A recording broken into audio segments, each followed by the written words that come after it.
Okay then, so here we are, and I cannot tell you how wonderful it is to stand here before you.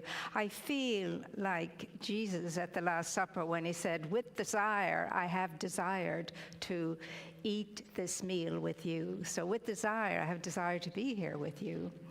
And so today what we're looking at is the idea of the seeker, because each and every one of us is a seeker. And we have been for a long time. And in the beginning, maybe didn't realize it, but now we do. We're seeking. So, and the scripture says, seek ye first the kingdom of heaven, and everything else will be added unto you. Knock, and it shall be opened unto you. Seek, and you shall find. And so, when we look at that, we know in our own lives anyway, we're always seeking something or another. And so let us know that the most important thing for you and for me to be seeking is the understanding of ourself as an individualized expression of the self. And that when we do that, all things else are added unto us, you see. But sometimes we get that backwards. We seek this, we seek that, we seek the other thing. We come to Spirit in asking for and so on, not understanding that whatever it is we ask for, we really already have, and it's ours for the recognition. Just have to recognize it. I am the individualized expression of Spirit. I am the child of the infinite itself, with all that that entails. So ask, and it shall be given unto you.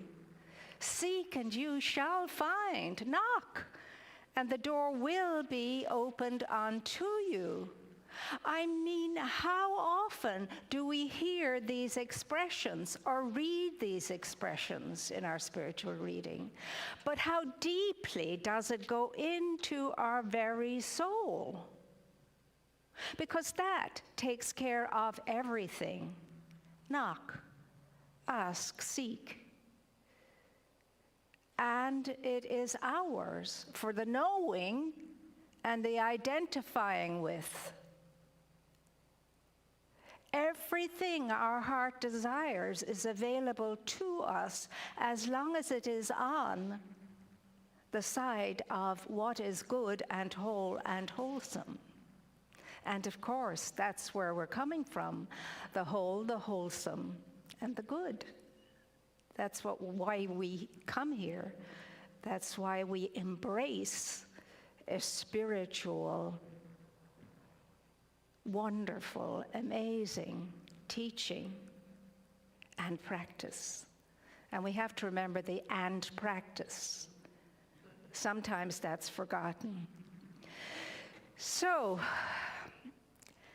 there is that compelling urge in every single one of us, in every living creature, to advance and to grow and to become more and more and more of the self of ourselves. It's never ending. But wait, there is always more, always. No matter how good it gets, there's always more. And so we call this the creative principle within us that seeks and finds, knocks, and has it opened unto itself.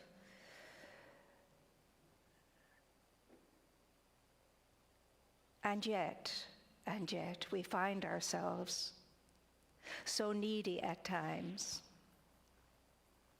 We find ourselves so without at times. And it's not because Spirit has changed, the divine order of heaven has changed. No, it hasn't. Knock, seek, and find. That's our job.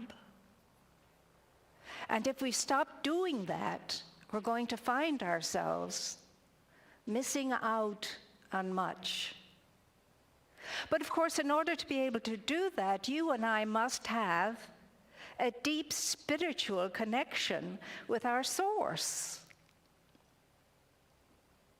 We must really and truly, deeply within our souls, and every bit of us, know that right where I am, God is. And where God is, all is well. And that is what I must identify with. The presence and the power and the infinite beingness that deigned to choose to express itself in me, to show up as me in this life and living, so that I could reflect that beauty and that grace and that power and that wholeness and that fullness and that wellness of being. Now, when some things go amiss, it's not because God has changed God's idea about us. It's that we have changed our idea about God. We've lost that sense of absolute trust and faith in that which never leaves us and is always with us and ever accompanies us no matter what. So the question today is, in seeking, it's not going to happen if you and I don't have the faith to do it. Faith. And faith is something that's very interesting indeed, because it gets knocked about a lot. Knocked about a lot. But how we respond to that tells a lot about our relationship with our source. No matter what, God is, and God as always is, and God is always where I am. Never leaves me, never leaves me. The presence and the power that seeped into me as an embryo never left, never left, never left. God and I are one. Say it with me. God and I are one. Again. God and I. Now this time say it like you mean it. God and I are one. That doesn't change. What changes is you and me. We forget. We forget who we are. We forget what we are. We forget. We're all forgetlings. So we have to stop it. Stop it. Know what we know, believe what we know, and act as though it is so. That's the teaching. Act as though it is so and it will be so. That's the teaching. So let's not get lazy. Let's not postpone our spiritual nourishment like this, like Sundays, like our personal spiritual practices. Let's not put them aside for any reason. They're numero uno in our lives.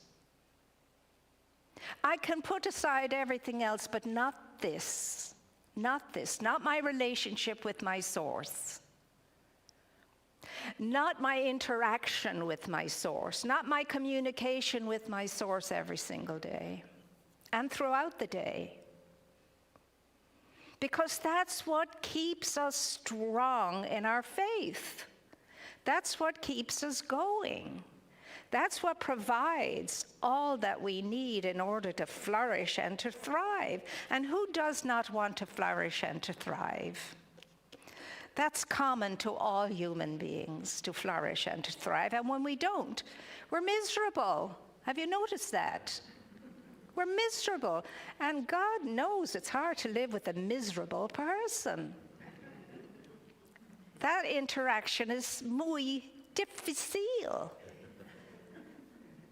So let's not be miserable now, because we know But we've got to know that right where we are exactly as we are, God is. Now, God may be in repose, snoring head off, fast asleep, depending upon how we are, and not seem to be part of our individualized expression. Well, shake yourself up, brush yourself off, and knock that out. And no, it doesn't matter how I think I am or how I'm feeling right now. There's more going on in me than that. So much more. I am the individualized expression of God. Now say it with me. I am the individualized expression of God. Because that's your truth. That's your truth. And so the next time you feel like getting miserable and all head up, remember that. Right where I am, God is. And where God is, and all is well.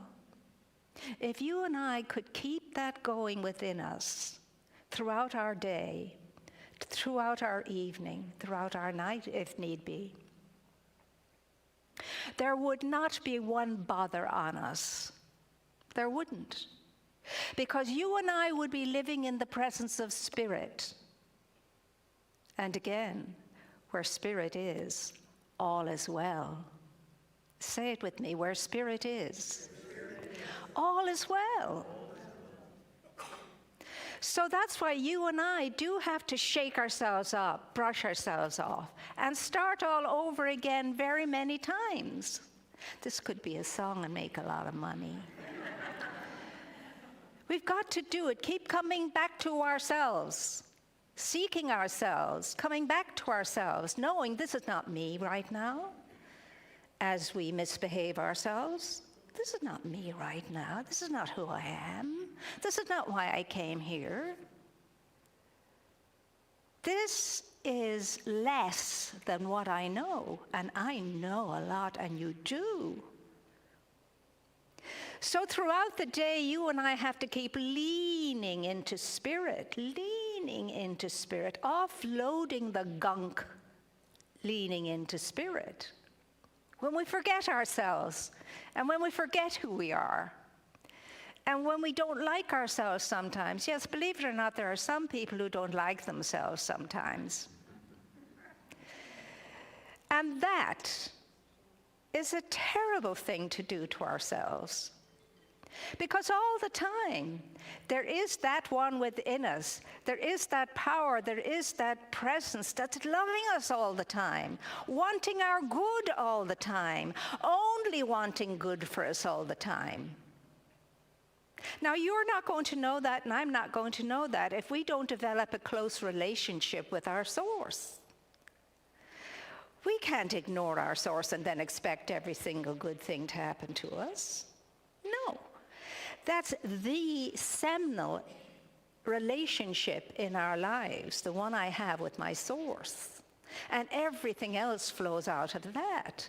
And all my other relationships are affected by that. My relationship with my source. There is one power in the universe greater than we are. And we can use it. I wonder if you've heard that before. But do we take that seriously? We can use it for what? For good. For our good and for the good of others. We have power within us. That power is the presence. It's the infinite intelligent creator of all the universe and all of life, wherever it is. Have we even let that sink in yet, in spite of all the years we've been studying science of mind? Right where I am, God is. Now say that like you know it. And where God is, all is well. And so my dear ones. That's all you and I ever have to know in order to flourish and to thrive and to succeed and to achieve and to manifest what we're here to manifest. Our sense and our awareness that we know God. And we know God in its allness. And we recognize God in its allness. Wherever we are, with whomever we are, however we are. We have that ability to lean into that awesome, beyond belief power, and to use it for good, and only for good. That's why we're here, for good, and only for good. Say it with me. I am here, for good, and only for good. So help me, God.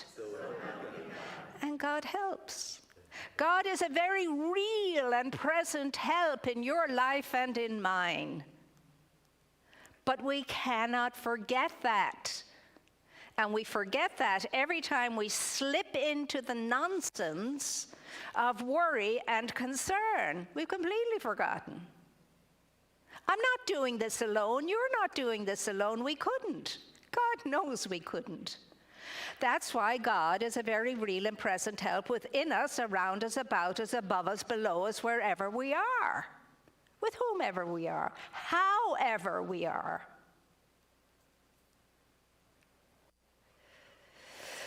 God is the medicine for everything, everything. God, and only God, is the true source of your life's happiness, of your life's well-being, of your life's success, and mine too. God and only God. Once we have that, we have it all. God and only God, which is good and only good.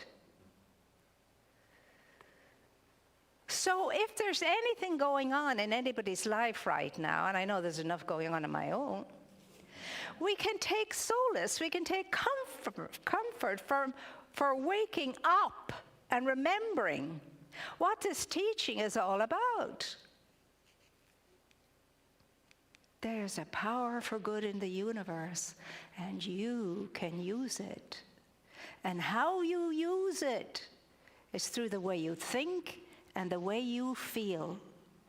Be careful what you're thinking and be careful how you're feeling. And if you do need a readjustment along the way in the day, then readjust. Because life is not always going to be like this. It is going to go like this at times.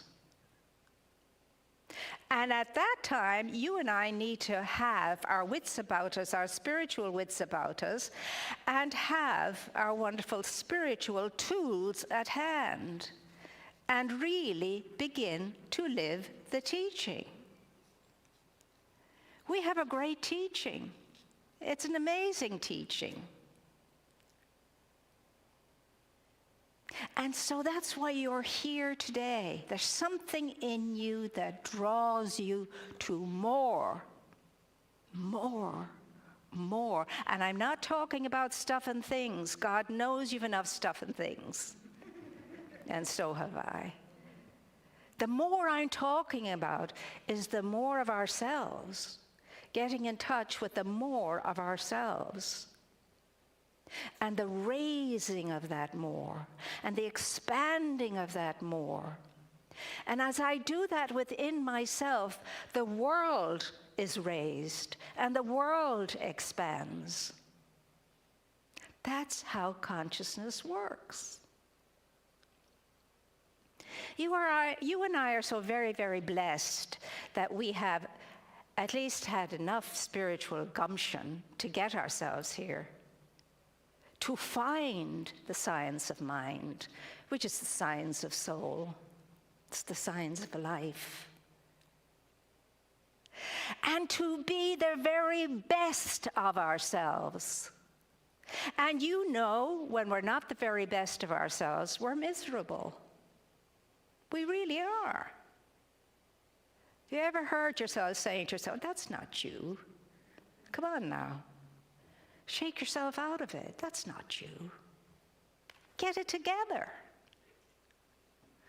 God, by means of each one of us, is depending upon each one of us being our godly selves in this world, so that this world can indeed be a world of peace and love and goodness, so that in this world we can all get along and we can do wonderful things together, amazingly wonderful things together. Together we are strong, strong. So there's plenty for each one of us to put into the pot of life, so that life can be all it's meant to be. You shall have life and have it in abundance, and your joy will be complete, is the statement in Scripture. But that's not going to happen if you and I are not working together in our own lives for it to happen, beginning right here with ourselves. Could you say to yourself, my life is full of joy? And my joy gets to be complete when I wake up and remember who I am. I am the child of God. Now put that in your pipe and smoke it. They're shining a light at me, which is to say, well, hurry up now and finish up. But I just want us all to know that, oh, if we could only grasp how much more we are than we think we are, no matter how good we think we are, we're more than that. But to get to that, you and I have to do our spiritual work.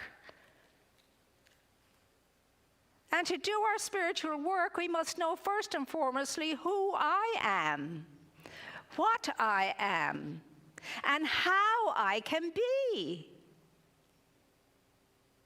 So every time you feel a niggly something coming on, bless yourself and snap out of it. That's not why you're here. The reason why you're here is huge. Huge, goes far beyond your own life. And you've been very specially chosen to be here. You're not an accident. You are a deliberate choice in the mind of God to be here now. Deliberate.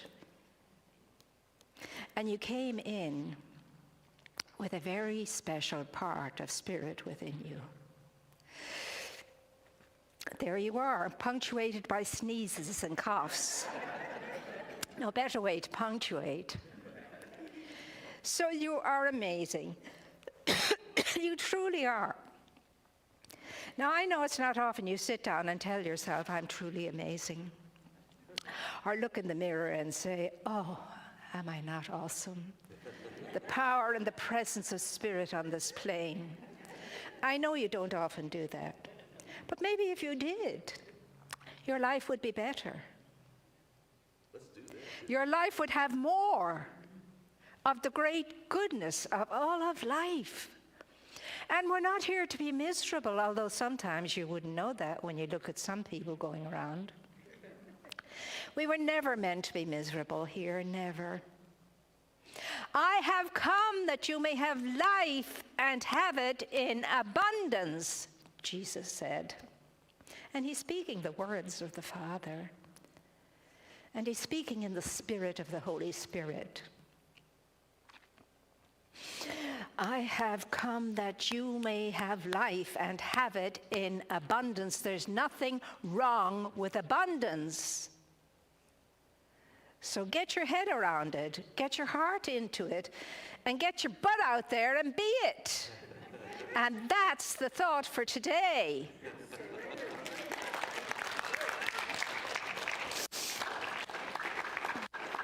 Oh, Dr. Moira Foxe. Woo! And I mean, this good reverend is amazing. He's an amazing man, and he's a wonderful demonstration of spirit in action. You were on fire here And today, so Dr. are Moira. you. That you can blame the Holy Spirit on. Yes, thank you so much. Wow. Dr. Moira, you really are someone who walks this yourself. Everything that you spoke and you invited us to do, you're walking that every day. I see you come in here and you're just walking that. You know, you're just embodying that. You're like shining that light. And if we go a little bit out of principle, you're like, oh no, remember the truth, right? Know the truth, and the truth will set you free. Yes, yes, yes, yes. I love it. I love it. Well, Ruth is here as our usher today, and we have many ways you can give that are coming up on the screen right now. We have a phone number. You can text that number on the screen to, you just text the amount, and boom, you've already given, so it makes it really easy. You can also go to redondocsl.org/donate and give from there. Or if you're really fancy and cool and high tech, you can just use your phone and take a picture of that QR code, and boom, something will pop up on your phone, and you can give right from there. So many ways you can give. Thank you for the ways that you give. And we have an offertory affirmation that's coming up on the screen, and let's say that together as we hold our gift in our hand, as we hold our gift to our heart. Divine love consecrates this gift, my gift. It goes forth to heal, to bless, and to prosper all those who give and all those who receive. I rejoice in the sharing of my good, and I release my gift with love, and so it is. Yes, yes, yes. How true it is. So many pieces of wisdom you shared with us today, Dr. Moira. It was just so sweet there, reminding us to remember and to live it and to walk it and to remember that we are God in expression. Yes, yes. And we're gonna. Are you willing to take any questions or? Yes. So we're gonna invite you back up here as soon as the collection is finished. We can see if there are anyone who wants to ask you a question. Tap into that beautiful wisdom of yours. And then our sound people will let us know when we're out of time and when we're done, but we'll keep taking questions until they do. Very good. Anybody has a question, I'd be very happy to Hello. endeavor to answer it. Yes, at the back. Is there a microphone at the back? I have a question.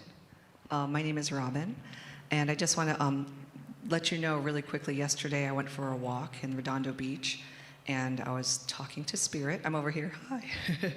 Oh, yes. I was talking to Spirit, and I was asking for signs, and I was went up to a free little library. You know, those little ones that have the free books.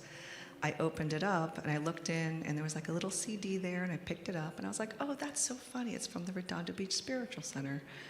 And I was like, oh, Moira Foxe. I'm not familiar with her. I think I heard of her. I'm new to the center. And I put it back, and then I went home and went on my Facebook, and there you were. And I was like, well, I got to go today. So I thought that was a pretty cool sign. I love when those things happen. It was amazing. Yeah, you know, they're God winks. Yes, I believe. They're God And there was winks. lots of butterflies and hummingbirds in my walk, too. I do have a question for you, something I struggle with. I love the teachings. One of the things I've talked to Reverend Gregory about in the past are human emotions of like sadness and anger and wanting to be the best version of myself, but also trying to honor my human experience, and also with my 15-year-old son, who I'm trying to teach this to. What are your thoughts in terms of feeling the feelings, releasing them, but also staying in the place where we can connect with ourselves at that high feeling, but also do you know what I'm asking? Is this the I know what you're saying because that happens to each and every one of us, you know. So what I do is I cast the burden upon the Christ within me and I go free of it. I learned that a long time ago. I cast this burden upon the Christ within me and I go free. So when those emotions come up that are not conducive to helping me or anybody else, I cast the burden upon the Christ within and I go free. But I take a deep breath before I start. Deep breath, because that's not the kind of energy I want to be in, especially in a time like that, or at any time. So I cast this burden upon the Christ within and I go free, whatever the annoyance is, because I know I'm not here to be annoyed, upset, angry. I'm not here to be any of that. And so I'm in the habit now of, and as soon as I begin to say the words, the stuff flitters out. Because that's my go-to. And everybody has go-tos, and you have to find out what yours is. So mine is simply, I cast this burden upon the Christ within, and I go free. The peace of spirit is living deeply in me. And whatever else comes, you know. So my answer is always prayer. You know, if I'm getting tetchy or I'm getting out of sorts or whatever, I've learned to stop myself in my tracks and go to I cast the burden. And most of the time I manage. Odd times I say to myself, no, I don't care, I'm going to have a really good... But that's not too often anymore. Any other questions? Let's see if we have any other questions for you. Hi, I'm also relatively new to the center. Not to New Thought, but through the filter of homes, I am new to that filter. So I was reading in the website some of the things of where it says what we believe. And you'll know which one I mean, and forgive me if I'm not stating it exactly. I'm trying to. Something along the lines that we believe all sickness is due to the mind or something along that line and can be healed. You know the principle that I'm trying to describe? Okay, so far, it appears that every embodiment of spirit in a human body has left that body and that body has died. And it appears that for most of human history, those bodies die through a process that appears to be a disease, whatever it is.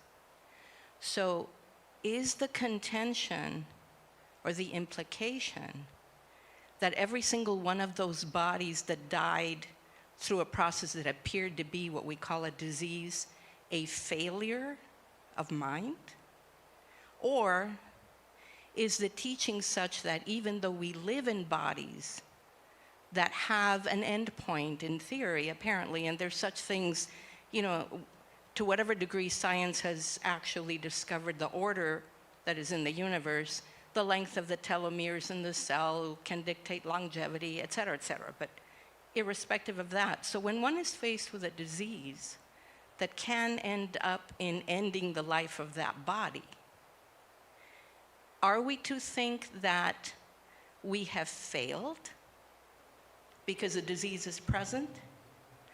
And the reason I'm asking is because in speaking with someone that has been coming to CSL for 20, 30, 40 years, they happened to mention somebody else that had in their later years gotten cancer, and that other long-term members were very cruel to the person. I said, well, what do you mean by cruel? I mean, to me, this, you know, it's supposedly a place where we honor your presence and we're loving and whatever. I go, what do you mean by cruel?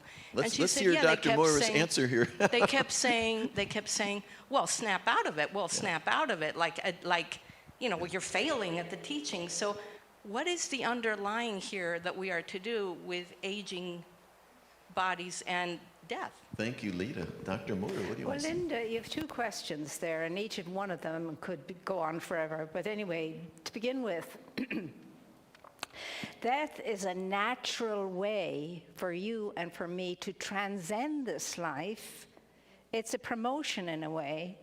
Transcend this life and go on to a greater expression of ourselves. It's not that morbid thing that always we've been thinking it to be. Not really. I've seen people transcend with great peace and great beauty and awesomely. And any other minister will tell you the same thing. So, death, where is thy sting? The question was asked. Because it can be the best part of a life, going on to bigger and better things. And there's no way to satisfy an answer like that sometimes for some people. But it's a natural part of the human expression. And it can be the most beautiful thing. And I've seen it be the most beautiful thing. And so, if death is, there is a reason for it. And that reason, when the time comes, can be awesome. And I've been with many people who have made their transition, and many of them have been awesome. And so that's the way I think of transition.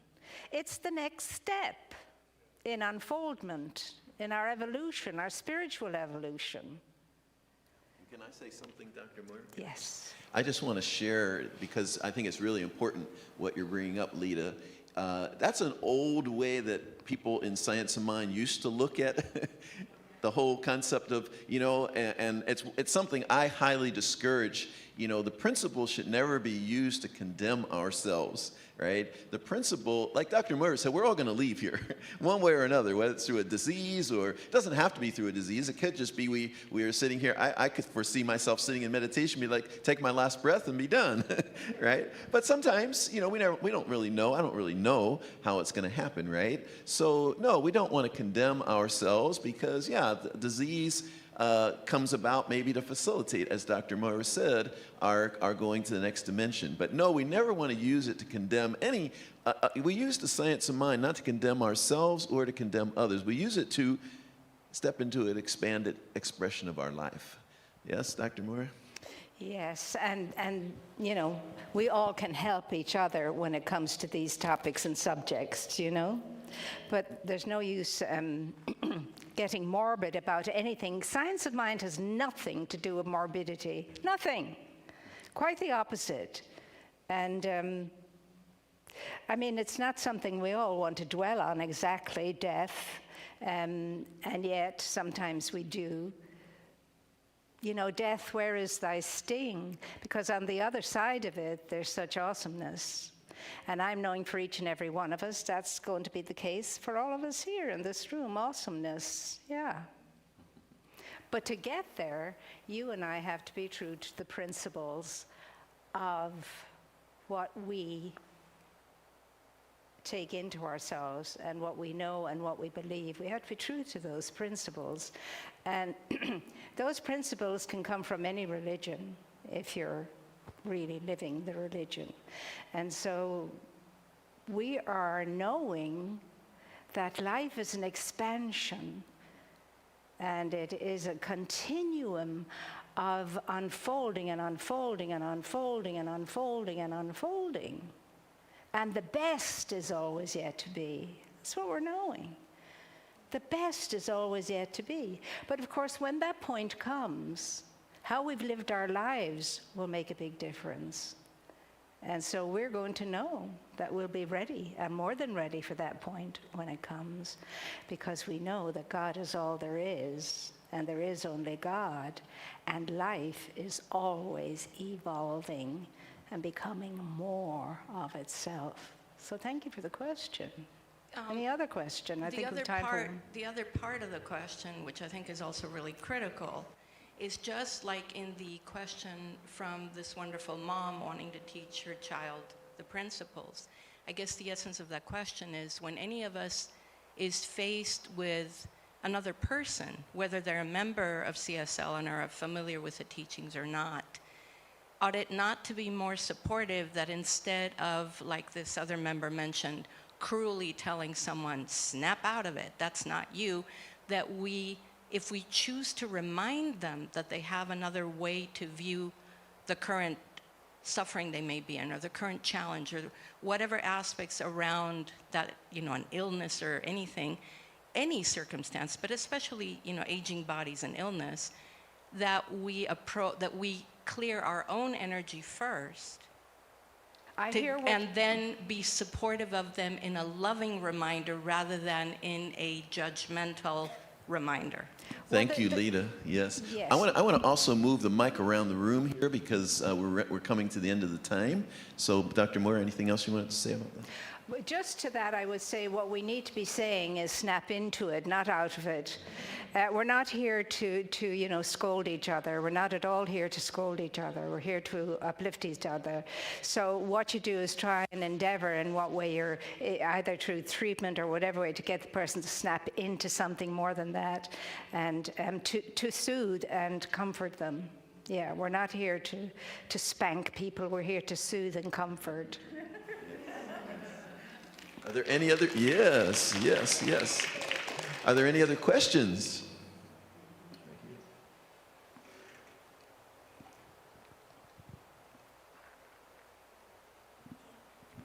Hi, I'm Joni. I'm a very long-term student of yours. And I'm so grateful for Facebook that it put out that you would be speaking today. And you were so amazing, Dr. Moira. I'm blown away. I understood, I heard every word. And I'm so grateful that you're back. And I don't know what you've been through, but you are stronger than ever. And today was profound. So thank you from the bottom of my heart. Thank you, Joni. I appreciate that. Thank you, Joni. It's wonderful to be back. Right down here, Carl.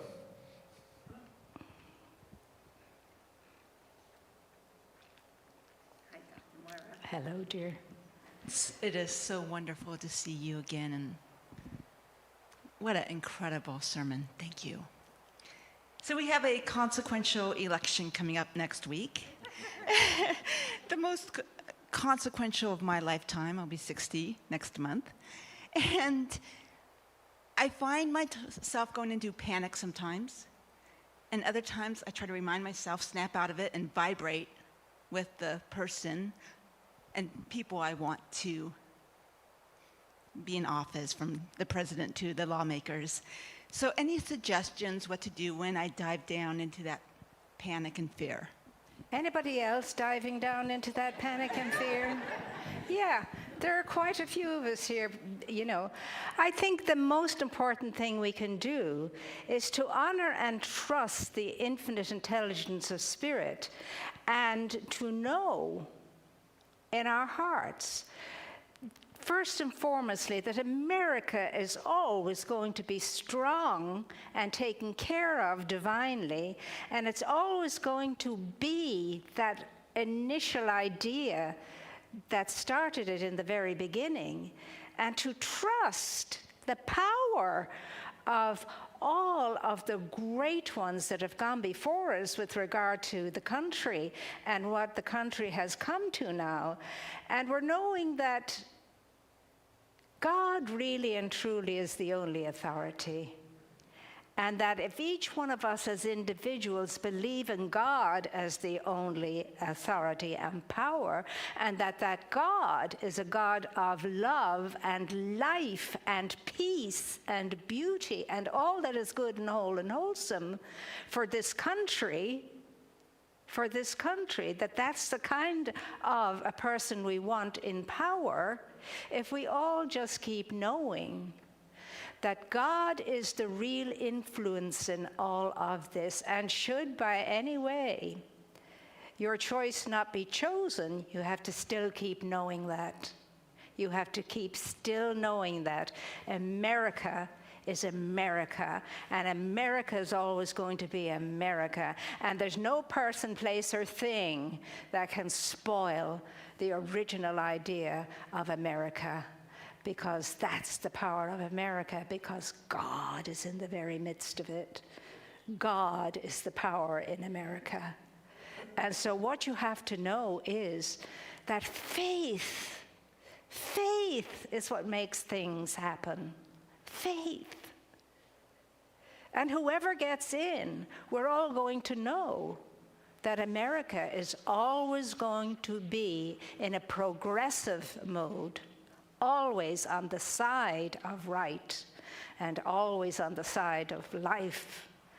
But we need to feel it in our bones too. It's not just enough to have an odd thought run in and out of our minds. We must really believe it ourselves. Do you believe in the strength and the power and the presence of Spirit in America? Because that's what it takes. It takes you and me believing in the presence and the power and the strength and the goodness of Spirit being in the American ethos, in its energy, in its goings on. That's the power in America. It was in the beginning. We have to know it's going to continue, and it will be now. You know, put God in the picture all the time. Put God in the picture all the time. And remember, you are America. And the way you live, move, and have your being affects America. America is His people. And I have traveled around America a lot, and there are so many good people in America. So many good people in America. It's a joy to visit all the various and sundry states. So where is your trust, you see? Where is your trust? If you're afraid, that depletes the energy. You've got to be buoyant to know how great it is to be in America and how great it is to live in America. How awesome a place is America, and it's always going to be awesome. And Spirit's going to take care of that. Spirit's going to take care of that. And keep your faith strong and high, and keep your mind on the prize. That America will always be the greatness that it was in the beginning and continued to be for so long. And that greatness and that wonderful expansiveness of it is going to be maintained. But you are America. See, you've got to be America. All of us have to be America if we want America to be better. We need to be better. I hope that's some little help. Okay. Yes, yes, beautiful. How about if you close us with a prayer, Dr. Moira? Okay. You got your mic already. Oh, so- I have my mic already. I'm already mic'd. It's good for us all to be always mic'd with that energy and that power and that presence of Spirit. Remember, Spirit never leaves us, always within us. And that ought to be a comfort to us at all times. So this is what we're going to know right now as we close our eyes and get ourselves into that state of open receptivity, however you do it, to receiving whatever it is the Spirit has to give to us in this moment now. So I take a deep breath. And I realize that the breath I'm breathing is the very life of Spirit itself. It fills me, and without it, I couldn't be. So I open myself up in knowing that I am never, ever alone. That whatever God enters into, God stays and remains. And so I call upon that power and that presence now to settle me in that atmosphere of knowing that since I am in the presence and the presence is in me, all is well with me and all is well with the world. For I'm knowing that nothing is more powerful or stronger than Spirit. Than that great power of life and light and love and peace and beauty and all that is good and whole and wholesome. And all of that is right where I am. All of that is with me. So I'm going to cast all burden of concern, of worry, of any sense of lack of any good thing upon that power and that presence within me. And I'm going to allow it to let me go free of all of that nonsense, all of that which is untrue. The truth is that God is the only power, and God is all there is. And so I lift up every person in this world of ours, on this plane, and wherever individualized expressions of spirit may be. And I'm knowing for each and every one the peace, the power, the joy, the life, the love, and the unity of the one power, the one presence, the one source. There is only God. God is all there is. And I'm knowing that that God, being omnipresent, omnipotent, omniscient, is indeed in me, right where I am, however I am. And all I have to do to take care of anything that ails me is to lean into that presence and cast whatever burden I might have upon it and know that I'm going free of it because I've done so. Life is light and love and peace and beauty and empowerment. Life is God, and God and I are one, and that is the truth, and there is nothing that can come between me and that truth. So I praise and I bless all that is good and whole and wholesome. And I know for myself and those whom I love, and for all people on this plane, peace, joy, health, well-being, empowerment, unity, at-one-ment, because God is, and God is all there is, and that is the experience in my life. And so I release this awareness of truth into law, knowing absolutely that it is so as I say, and so it is. So it is. Dr. Moira Foxe. Yes, thank you so much. Wow. Oh, it's a joy. Thank It's a you so joy much to be for that. home. And this minister is amazing. And he's doing such a fine job. You are awesome. I'm telling you. God was good to us. That was an amazing time. Thank you. Take care, everybody.